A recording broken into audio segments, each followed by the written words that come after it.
कुछ 1-2 फैकल्टी हैं जो बाजीराम से छोड़ के गए हैं, तो ओझा सर हैं, वो छोड़ के हाँ, चले गए वो थे। काफ़ी फेमस हाँ, स्ट्रीट हाँ, फूड है वैसे। उनको मैं ऑलरेडी यूट्यूब में फॉलो कर रहा हूँ।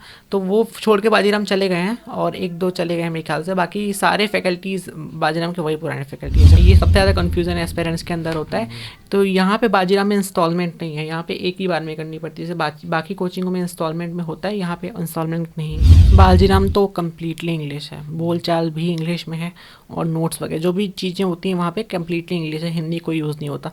क्योंकि बाजीराम में काफ़ी डिफरेंट स्टेट्स के बच्चे होते हैं, नॉर्थ ईस्ट से, साउथ से, तो हाँ। हिंदी यूज़ करना यहाँ पे उनके लिए नहीं फिजिबल होगा। तो बाजीराम कम्प्लीटली इंग्लिश है। एक ही सब्जेक्ट के बहुत सारे फैकल्टीज़ होते हैं, इसमें अपना एक जो डोमेन होता है उसके हिसाब से बांट के रखते हैं। जैसे हिस्ट्री है तो एंशियंट इंडियन हिस्ट्री के 2 टीचर हैं, ठीक है, निखिल सेठ सर हैं, देन उसके बाद जैन सर हैं। फिर मेडिवल के भी 2 टीचर हैं, फिर उसके बाद मॉडर्न के 1 टीचर हैं, वर्ल्ड हिस्ट्री के अलग टीचर हैं और एक पोस्ट इंडिपेंडेंस के टीचर हैं। जी। तो यहाँ पे मैंने कितने बता दिया, 6 टीचर, ठीक है। एक सब्जेक्ट। हाँ, एक सब्जेक्ट का। Hello everyone, welcome to student live. अभी मैं करोल बाग में हूँ आदित्य भैया के रूम पर, जो हाल में अभी बाजीराम एंड रवि में कोचिंग लेते हैं और इससे पहले इन्होंने देह में कोचिंग ली है। तो आज हम इस वीडियो में मतलब भैया ने पहले देह में कोचिंग किया, फिर उसके बाद बाजीराम में आए। तो ऐसे क्या रीज़न था कि भैया ने देह के बाद बाजीराम को प्रेफर किया और क्यों किया, और तमाम प्रकार की बातें, जैसे कि कितनी फ़ी है दोनों कोचिंग्स की, और क्या क्या फैकल्टी है, क्या डिफरेंट है दोनों कोचिंग की फैकल्टी में। तो इस तमाम प्रकार की बातें आज हम इस वीडियो में कवर करने वाले हैं। अगर आप चैनल पर नए हैं तो चैनल को सब्सक्राइब कीजिए, वीडियो को लाइक कीजिए, शेयर कीजिए।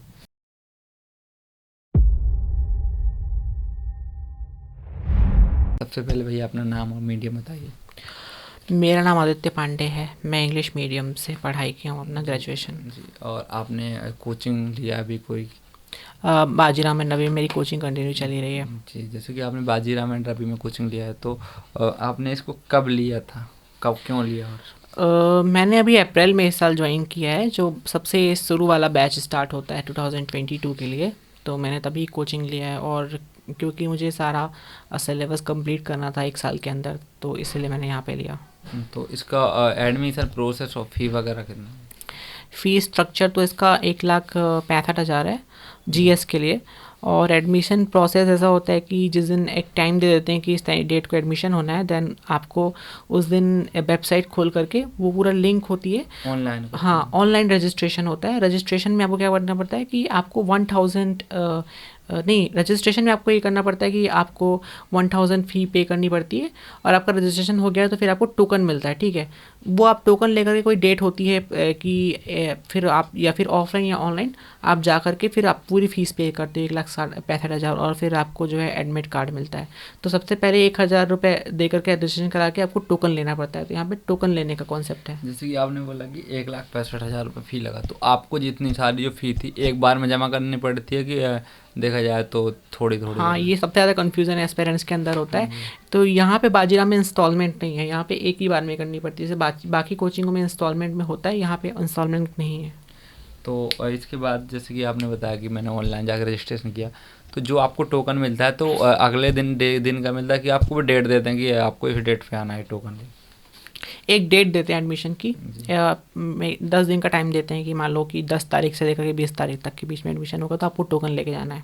जैसे कि आपने कोचिंग ज्वाइन की, तो शुरू शुरू में जैसे आप इंटरव्यू हुए कोचिंग में, तो आपने जैसे कोचिंग ली तो आपको क्या लगा कि हाँ, जो वहाँ की फैकल्टी जब पढ़ाने आई होगी तो कितना आपको लगा सपोर्टिव है और मुझे चीज़ें समझ आ रही हैं यहाँ पे? मतलब कोचिंग लेना तो मुझे अच्छा ही डिसीजन लगा, क्योंकि अब मेरी बहुत दिन हो गए तो मुझे रियलाइज़ हो रहा है कि अच्छा ही डिसीजन था। क्योंकि फैकल्टीज़ बहुत ज़्यादा बेस्ट हैं, मतलब एक सब्जेक्ट में इतना पढ़ा देते हैं कि आपका एक स्टैंडर्ड बुक के ही बराबर पूरा पढ़ा देते हैं, और अपने अपने फील्ड में बहुत बहुत बेस्ट होते हैं उनका पढ़ाया हुआ। तो मुझे लगता है कि काफ़ी ज़्यादा कॉन्सेप्ट्स मेरे और स्ट्रॉन्ग हो गए, बेस और ज़्यादा अच्छे से बन गया, एनालिटिकल स्किल बहुत अच्छी हो जाती है। तो कोचिंग लेना मेरे लिए फ़ायदा ही मंद रहा यहाँ और पे। जैसे कि कई कोचिंग्स में देखते हैं तो जो जैसे आप मान लो हिस्ट्री का टीचर है, तो एक होता है, तो क्या बाजीराम में भी यही है कि एक टीचर है एक ही सब्जेक्ट के, बहुत सारे टीचर्स हैं? नहीं, ऐसा बाजीराम में नहीं है। एक ही सब्जेक्ट के बहुत सारे फैकल्टीज़ होते हैं। इसमें अपना एक जो डोमेन होता है उसके हिसाब से बाँट के रखते हैं। जैसे हिस्ट्री है तो एंशिएंट इंडियन हिस्ट्री के 2 टीचर हैं, ठीक है? निखिल सेठ सर हैं, देन उसके बाद जैन सर हैं। फिर मेडिएवल के भी 2 टीचर हैं। फिर उसके बाद मॉडर्न के 1 टीचर हैं, वर्ल्ड हिस्ट्री के अलग टीचर हैं और एक पोस्ट इंडिपेंडेंस के टीचर हैं। जी। तो यहाँ पे मैंने कितने बता दिया, 6 टीचर, ठीक है? एक सब्जेक्ट। हाँ, एक सब्जेक्ट का। ज्योग्राफी का मैं बता दूँ, एग्रीकल्चर ज्योग्राफी के 1 टीचर हैं। देन उसके बाद आपका पूरी फिजिकल ज्योग्राफी का 1 टीचर, फिर इंडियन ज्योग्राफी का अलग टीचर। फिर उसके बाद आपका ये क्लाइमेटोलॉजी जो एक क्लाइमेट वाला पोर्शन, वेदर वाला, इसके लिए अलग टीचर है, ठीक है? तो ज्योग्राफी के इतने टीचर हैं। एथिक्स पेपर 4 है, उसके 3 टीचर हैं। और कोचिंग में मैंने देखा कि एक ही टीचर होता है एथिक्स के लिए, बट यहाँ पे 3 अलग अलग डोमेन, जो फिलोसफी, एडमिनिस्ट्रेशन और साइकोलॉजी वाला पोर्शन है, उसको लेकर के यहाँ पे 5 रखे हैं। तो यहाँ पे 3 टीचर हैं। तो यहाँ पे हर एक सब्जेक्ट के काफ़ी टीचर डोमेन के हिसाब से बैठे हुए हैं। जैसे जब आप नए नए आए हैं, यहाँ पर आए होंगे करोल बाग में, तो जब आपने सोचा होगा कि मुझे बाजीराम में एडमिशन लेना है जाके, तो आपने डायरेक्ट जाके वहाँ इंक्वायरी ऑफिस में कांटेक्ट किया कि पहले कुछ गए होंगे तो देखो स्टूडेंट तो दिखते हैं, तो किसी से पूछा बात की कि ये कोचिंग क्या है? नहीं, क्योंकि मैंने मार्च वार्च के टाइम ऑनलाइन सब कुछ चल रहा था। मेरा कॉलेज भी उस टाइम पे ऑनलाइन चल रहा था, तो इतना कांटेक्ट किसी से हो नहीं पा रहा था कि बच्चों से आके मेरे यहाँ इंस्टीट्यूट आ जाऊँ। बस मैंने न्यूज़पेपर में ऐड देखा कि अब बाजीराम के एडमिशन स्टार्ट हो गए, तो मैंने घर में इन्फॉर्म किया। देन उसके बाद मैंने ऑनलाइन ही एडमिशन ले लिया और केवल फ़ी पे करने ही मैं यहाँ पे आया था। उसके अलावा इंक्वायरी, क्योंकि मैंने इसके पहले भी कोचिंग्स कर चुका हूँ, तो मुझे काफ़ी आइडिया था। मुझे इंक्वायरी करूँ क्या, तो वही बातें होती हैं, बेसिक बातें हर जगह होती हैं। तो इसलिए इंक्वायरी करने का मुझे कोई फ़ायदा नहीं लगा, तो मैंने डायरेक्टली बस आके एडमिशन ले लिया। जो बाजीराम की बात करें टेस्ट सीरीज की, तो क्या प्रोसेस रहता है इनकी टेस्ट सीरीज का, कब क्या? बाजीराम के एक तो मेंस के टेस्ट स्टार्ट होते हैं। मेंस के टेस्ट आपके, जैसे मान लो मैंने अप्रैल में स्टार्ट किया कोचिंग, तो मेंस के टेस्ट हमारे सितंबर में स्टार्ट हो गए।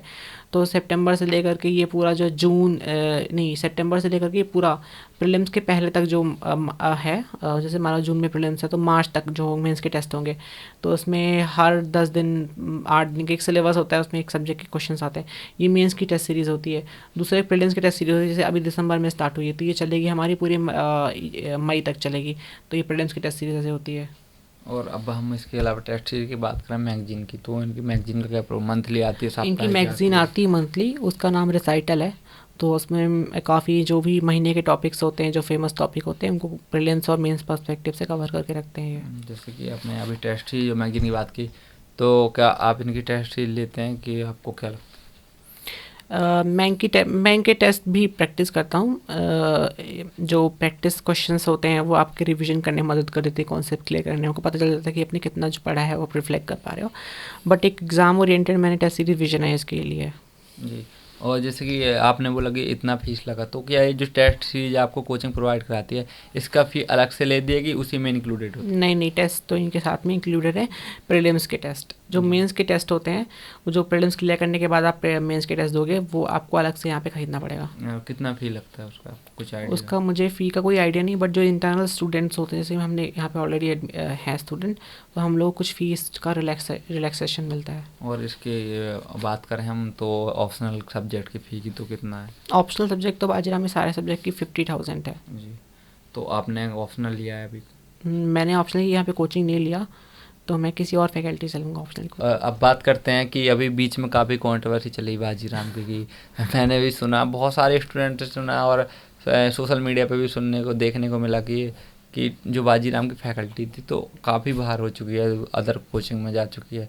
तो आप तो बाजीराम में पढ़ते हैं, तो आपको मतलब पता होगा कि कितने टीचर बाहर गए हैं, कितने अभी हैं जो पुराने टीचर थे।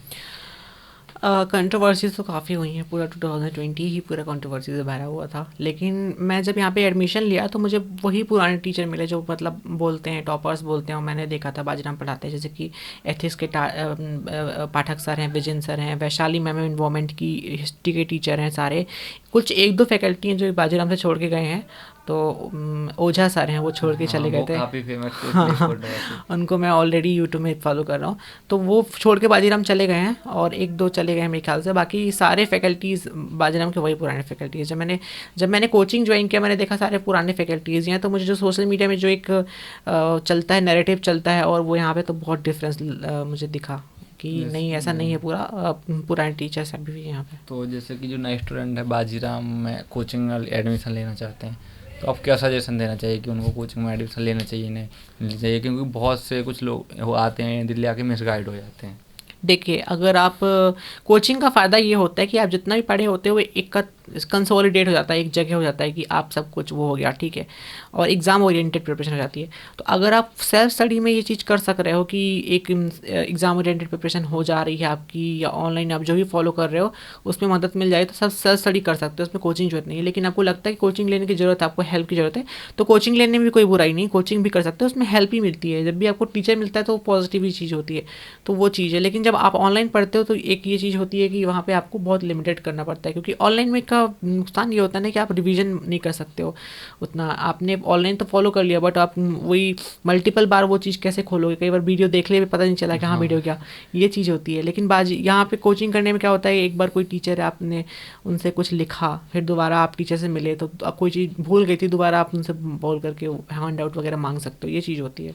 तो जैसे कि जो नए स्टूडेंट हैं, जैसे कि बहुत सारे हैं जो जिन्होंने अभी तक कोई कोचिंग नहीं लिया, सेल्फ पे प्रिपरेशन कर रहे हैं, तो क्या जो बाजीराम कोचिंग है तो उसमें बाईलैंग्वेज पढ़ाया जाता है कि जैसे कि देखते हैं कि कुछ कोचिंग्स में होते हैं इंग्लिश में नोट्स बनते हैं, लेकिन जो आम बोलचाल की आम भाषा होती है कोचिंग में वो हिंदी और इंग्लिश दोनों मिक्स करके बोलते हैं, तो क्या ऐसा बाजीराम में है कि यहाँ टोटली इंग्लिश में बात?